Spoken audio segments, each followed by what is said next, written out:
Hello friends, welcome back to Khalsa academy.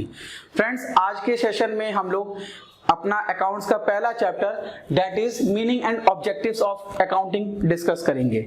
Is it clear? तो आज का सेशन हमारा अकाउंटिंग का मीनिंग और साथ साथ इसके कैरेक्टरिस्टिक्स रहेंगे। ठीक है, सबसे पहले मैं इस चैप्टर को कंटिन्यू करने से पहले आपको ये बता दूं कि कॉमर्स हमारे तीन सब्जेक्ट्स को कंटेन करता है, that is economics, accountancy as well as business studies. ये तीन सब्जेक्ट मिला के हमारे कॉमर्स को कंप्लीट करते हैं। Is it clear? बाकी इंग्लिश तो आपका कंपलसरी है और फिफ्थ सब्जेक्ट में आप ऑप्शनल ले सकते हो। ठीक है, और साथ साथ कुछ स्कूल्स एडिशनल सब्जेक्ट्स भी प्रोवाइड कराते हैं, जैसे कि 7 सब्जेक्ट या 6 सब्जेक्ट प्रोवाइड कराते हैं, तो आप एडिशनल सब्जेक्ट भी ले सकते हो। Is it clear? तो आज हम अकाउंटेंसी के बारे में डिस्कस करेंगे, जो कि हमारा पहला चैप्टर है। हम इसमें सबसे पहले ये जान लें कि अकाउंटिंग का जो नीड था वो क्यों था। ठीक है, अकाउंटिंग का मतलब पहले भी हमने ट्रांजैक्शंस हम लिखते थे, रिकॉर्ड करते थे।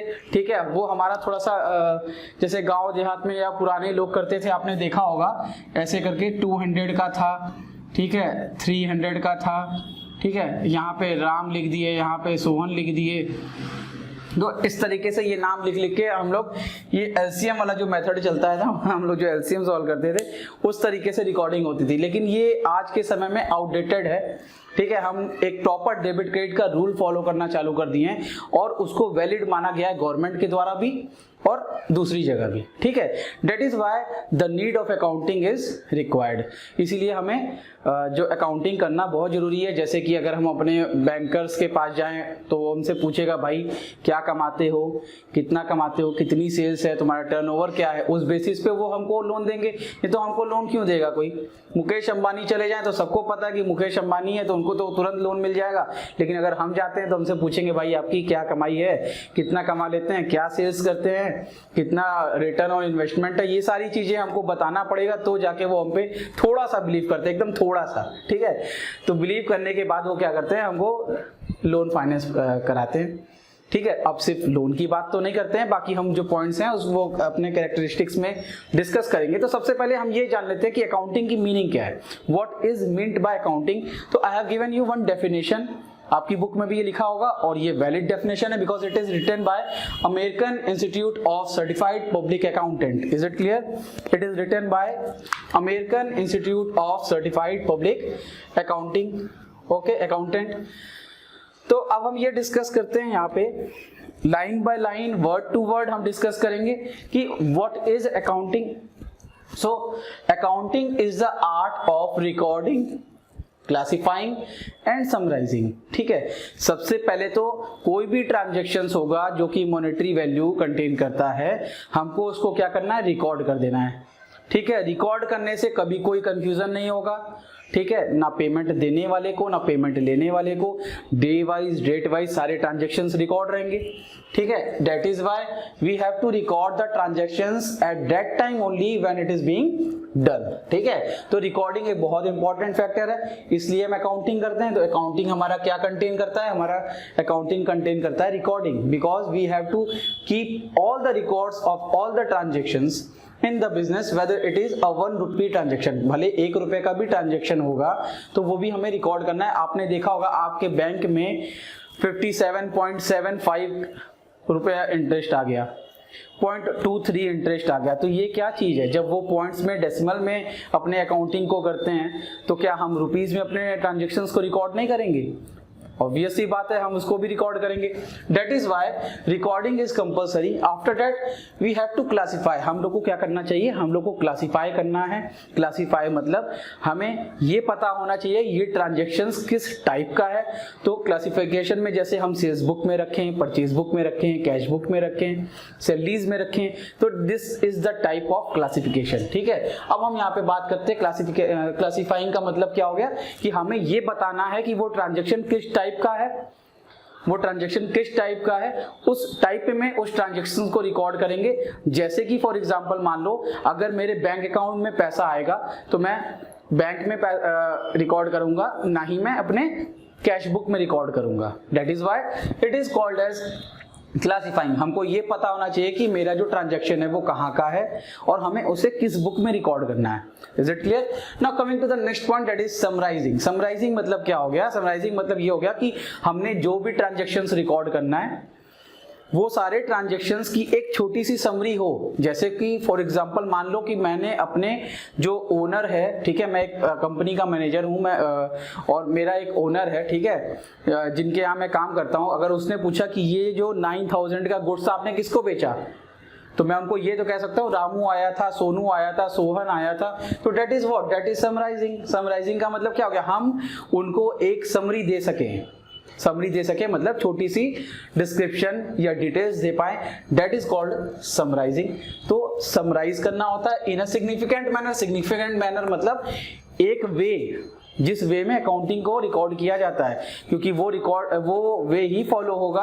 अगर हम अपना ये वाला जो मैंने सिस्टम बना के भी दिखाया था वो फॉलो करते हैं तो वो एक्सेप्टेबल नहीं है अकाउंटिंग में, ठीक है। अगर आप जब इनकम टैक्स पे करने जाओगे, जब आप सेल्स टैक्स पे करने जाओगे, तो ये आपका बही खाता वाला सिस्टम वहां नहीं चलेगा। You have to give a proper recording of all the transactions, और उसी ट्रांजैक्शंस पे वो वैलिड माना जाएगा, otherwise it will be called as invalid. Now coming to the next point, that is in terms of money. मैंने ये बोल दिया कि जो कि मनी के टर्म्स में होगा उसी को हम रिकॉर्ड करेंगे। तो ये क्यों ऐसा बोला गया है भाई? अब ये बताओ, किसी के घर में अगर मान लो कोई अच्छा खुशी का चीज आता है, जैसे फॉर एग्जांपल मान के चलो कि एक जो स्टाफ है उसके बेटे ने IAS PCS क्वालिफाई कर लिया, IAS PCS बन गया, और उसने 2 मिठाई का डब्बा अपने ऑफिस में बंटवा दिया, क्या उस ट्रांजैक्शंस को हम रिकॉर्ड करेंगे? नहीं करेंगे।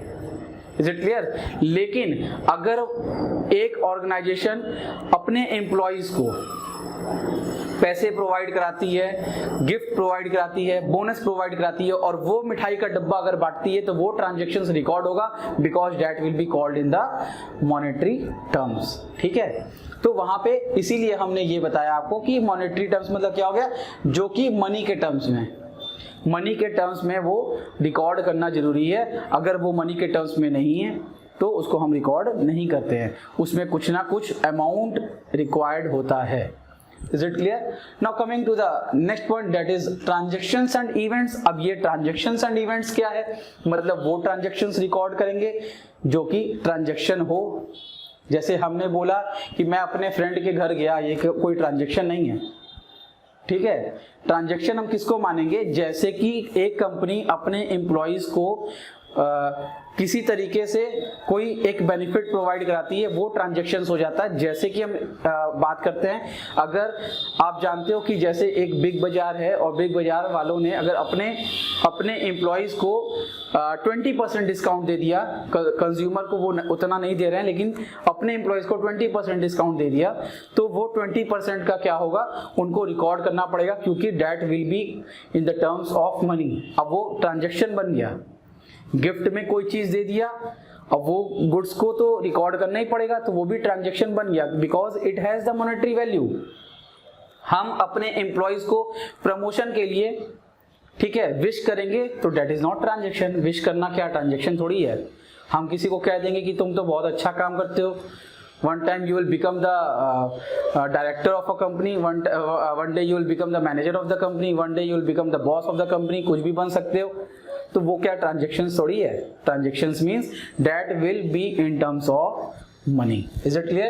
Now coming to the next part, that is events which are in part of financial character. तो at least of financial character मैं आपको बता दिया हूँ, financial character का मतलब ही क्लियर है कि जो भी मनी के टर्म्स में होगा, जिसको हम रिकॉर्ड करेंगे वो हमेशा मनी के टर्म्स में ही होना चाहिए, उसी को हम रिकॉर्ड करेंगे।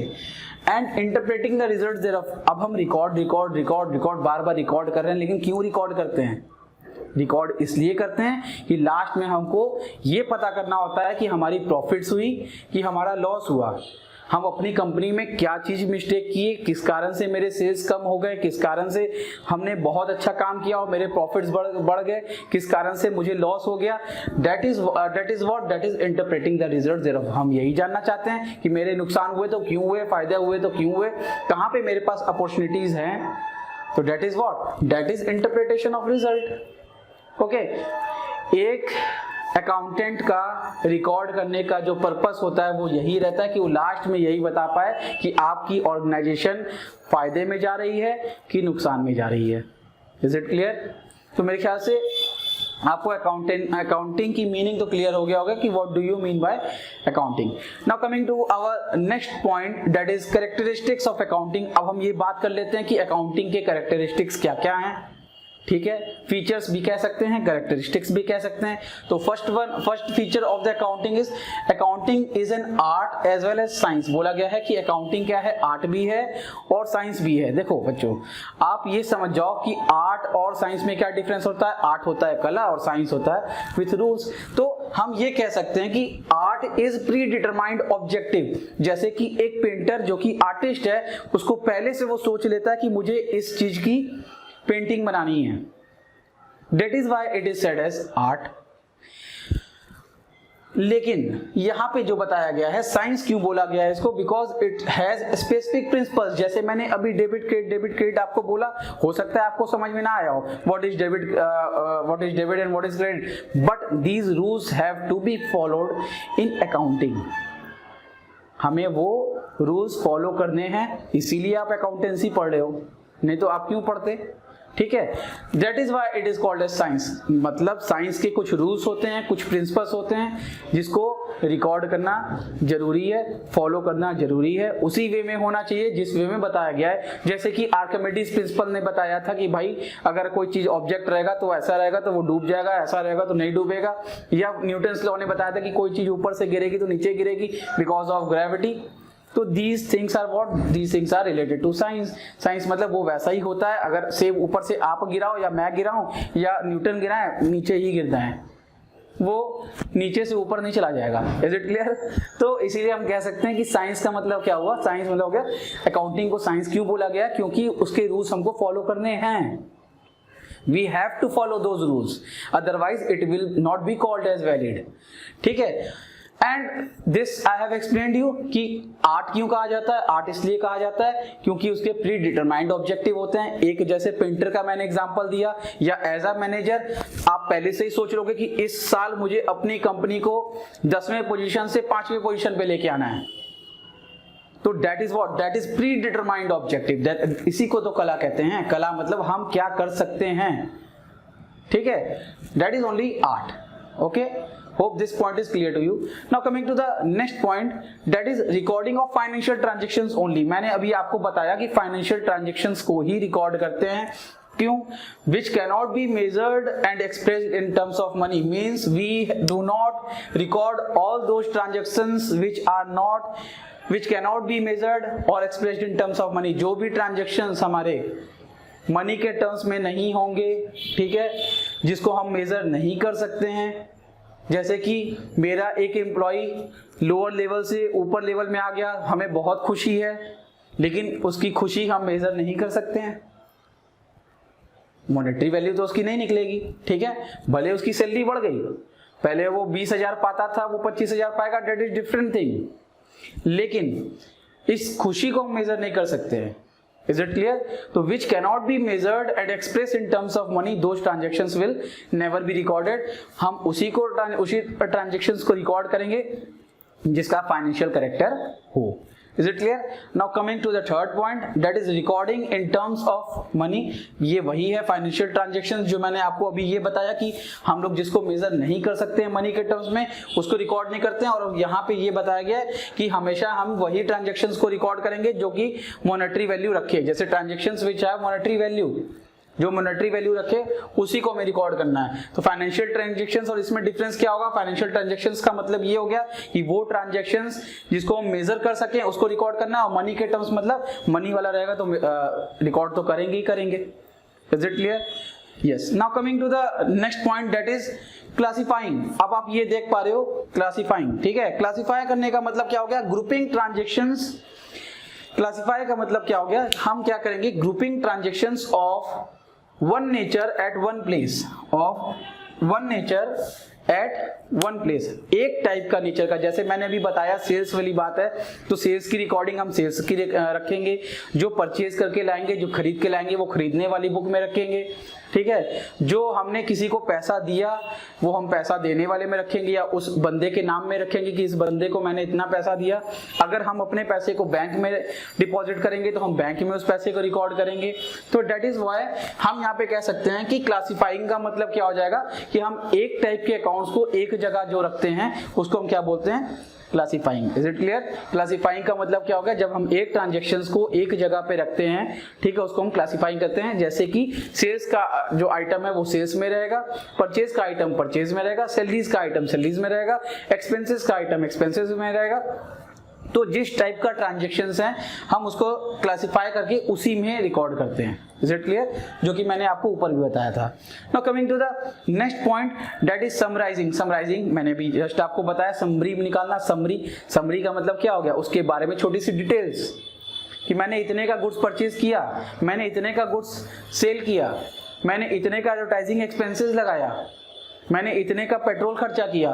तो that is what, that is the summary of the transaction. तो समरी का मतलब क्या होगा, presenting the classified data which is understandable. ठीक है, जो समझने के लायक हो। जैसे कि फॉर एग्जांपल अगर पापा आपको 100 रुपए दे दें और पूछे बेटा कहाँ कहाँ खर्चा किए थे जरा सा बता दो, तो आप बोलोगे पापा 10 रुपए में ये ले लिए, 10 रुपए में वो ले लिए, 50 रुपए का तेल डलवा लिया और ऐसे ऐसे करते करते मेरे पैसे खत्म। तो ये चीज क्या है, ये है आपने क्या किया, आपने समराइज किया। You have given a short summary of those money to your father. Is it clear? Yes. Now coming to the next point that is interpretation of the result. अब हम इंटरप्रेट करते हैं रिजल्ट का। तो अब papa mummy वाला example यहाँ नहीं चल पाएगा। इंटरप्रिटेशन ऑफ द रिजल्ट का मतलब क्या हो गया कि हमें रिजल्ट को इंटरप्रेट करना है। इंटरप्रेट करने का मतलब क्या हो गया कि मैंने अभी आपको बताया था कि ऊपर भी मैंने बताया था डेफिनेशन में, इंटरप्रेट द रिजल्ट मतलब मेरा मेन एम क्या था, हम अकाउंटिंग क्यों कर रहे थे, पापा आपसे आपका हिसाब क्यों ले रहे थे। हो सकता है कि उनको लगता हो कि मेरा बच्चा जो है वो गलत पैसे भी दे के आ सकता है, हो सकता है उसको सही से अकाउंटिंग करने नहीं आती। जब हम लोग छोटे छोटे रहते हैं 4-5 में रहते हैं और पापा बोलते जाओ बेटा बिस्किट ले आओ, जाओ ब्रेड ले आओ, ये ले आओ, अच्छा कितना कितना रिटर्न हुआ, ये वो, अच्छा इतना मिला कि नहीं। 3 रुपए हम लोग जेबे में रख भी लेते हैं, लेकिन पापा कहते हैं अच्छा वो दिया है कि नहीं दिया है ये बताओ मुझे। ठीक है, तो that is what, that is interpretation of the result. अब यहाँ पे भी हम एग्जांपल ये ले सकते हैं कि इंटरप्रिटेशन ऑफ द रिजल्ट, अब जैसे हमने जहां पे भी एक्सपेंसेस किया, जहां पे भी हमने खर्चा किया, तो हमें वहां पे एंड रिजल्ट क्या मिला, हम प्रॉफिट कमाए कि लॉस कमाए। ठीक है, लास्ट में हमको वो बिजनेस को कंटिन्यू करना चाहिए कि क्लोज कर देना चाहिए। भाई अगर मेरा बिजनेस लॉस में चल रहा है तो हमें खुशी थोड़ी है अंदर से कि हम उसको कंटिन्यू करे जाएंगे। अगर वो हमें फायदा देता है तो हम उसको कंटिन्यू करेंगे, अगर वो हमें लॉस देता है तो उसको क्लोज करेंगे, किसी दूसरे बिजनेस में देखेंगे। या दूसरा ऑप्शन है कि अगर क्लोजर की नौबत नहीं है, लॉस किसी और कारण से हुआ है, तो हम उस चीजों को चेक करके और उसको फिर से करेक्ट करने की कोशिश करेंगे और फर्दर लॉस नहीं हो उसके लिए पहले से ही चेक्स रखेंगे। Is it clear? नाउ अब हम इंटरप्रिटेशन ऑफ द रिजल्ट में ये कह सकते हैं कि showing profitability and the financial position. तो profitability that is what, that is finding out the profit और loss for the company. Profit और लॉस खोजने के लिए हम क्या करते हैं, हम इंटरप्रेट करते हैं अपने रिजल्ट्स को। और दूसरी बात फाइनेंशियल पोजीशन। अब एक बैंकर के पास हम जाएंगे और बैंकर के पास बोलेंगे भैया हमको 50 लाख का लोन दे दो। कहेगा भैया आपकी कंपनी तो 20 लाख की भी नहीं है, मैं आपको 50 लाख का लोन कैसे दे दूं। वो क्वेश्चनिंग करेगा आपसे। ठीक है, तो अगर आपकी फाइनेंशियल पोजीशन अच्छी, अगर आपका 1 करोड़ का बिजनेस है, हो सकता है 50 लाख वो फाइनेंस कर दे। लेकिन अगर आप 20 लाख की कंपनी है आपकी और आप सोचोगे 50 लाख का मुझे लोन मिल जाए, तो that is not possible with the bankers. Is it clear? Bank कभी भी आपको लोन प्रोवाइड नहीं करेगी। तो इंटरप्रिटेशन ऑफ द रिजल्ट का मतलब क्या हो गया, आप ये कह सकते हो कि हम इसलिए अपना रिकॉर्डिंग करते हैं और उसके बाद उसके रिजल्ट्स निकालते हैं कि हमें एक्चुअल बिजनेस की फाइनेंशियल पोजीशन पता चल जाए कि उसकी क्या हालत है। जैसे कि आपने देखा होगा रिलायंस इंडस्ट्रीज जो एक और थे, ये अनिल अंबानी, इनकी बिजनेस की हालत खराब होते होते उनकी पोजीशन क्या हो रही है, डाउन होती जा रही है। अब उनको कोई जल्दी लोन नहीं प्रोवाइड करेगा। वही अगर मुकेश अंबानी जी की बात करें तो उनके क्या है, उनकी जो बिजनेस है वो ग्रो करती जा रही है, उनको आराम से लोग फाइनेंस करेंगे, तो उनकी फाइनेंशियल पोजीशन स्ट्रांग है तो इसलिए फाइनेंस में हो जाएगा। लेकिन अनिल अंबानी जी की अगर फाइनेंशियल पोजीशन क्या है, वीक है, तो उनको फाइनेंस कराने में बहुत मुश्किल होगी। Is it clear? Now coming to the last point that is communicating. Communicating का मतलब क्या हो गया, कम्युनिकेशन। ठीक है, अब मैंने इंटरप्रेट तो कर लिया, रिजल्ट निकाल लिया, एज एन अकाउंटेंट मैंने रिजल्ट भी निकाल लिया। अब मेरा काम क्या है? अब मेरा ये काम है कि मुझे जो रिजल्ट निकालने के लिए बोला था मैं उनको ये सारे रिजल्ट्स प्रेजेंट करूंगा, ठीक है।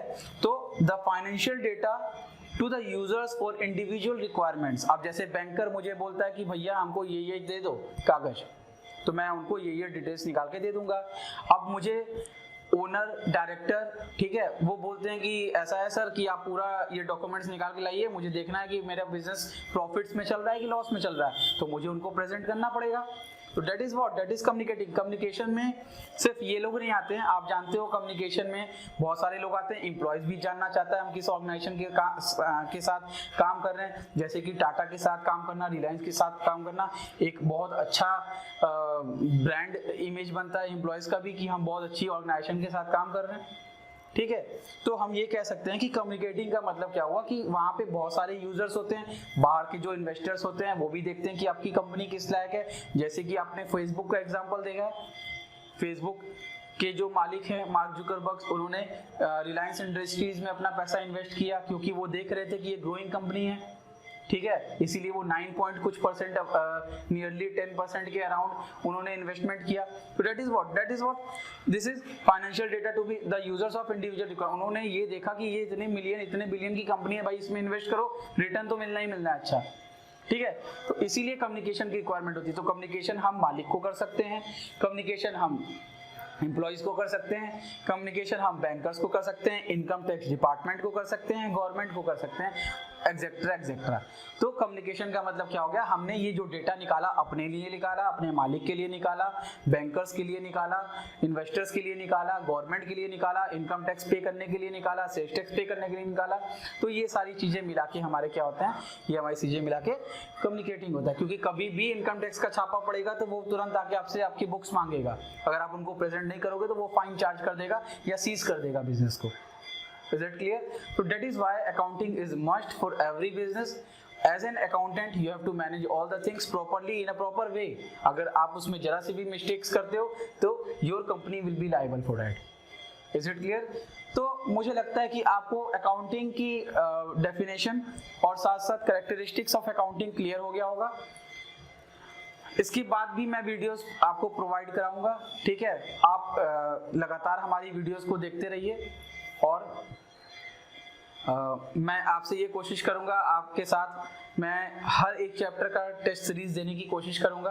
आप उस टेस्ट सीरीज को अटेम्प्ट करिए, ऑनलाइन टेस्ट को अटेम्प्ट करिए और अपने आप रिजल्ट्स को खुद देख सकते हो। मेरा टेलीग्राम चैनल भी है, टेलीग्राम चैनल को आप सब्सक्राइब कर सकते हो। साथ साथ वहाँ पे एक स्टूडेंट्स फीडबैक दिया रहता है, आप उस स्टूडेंट फीडबैक को फिल करो, मुझे बहुत खुशी होगी। Thank you.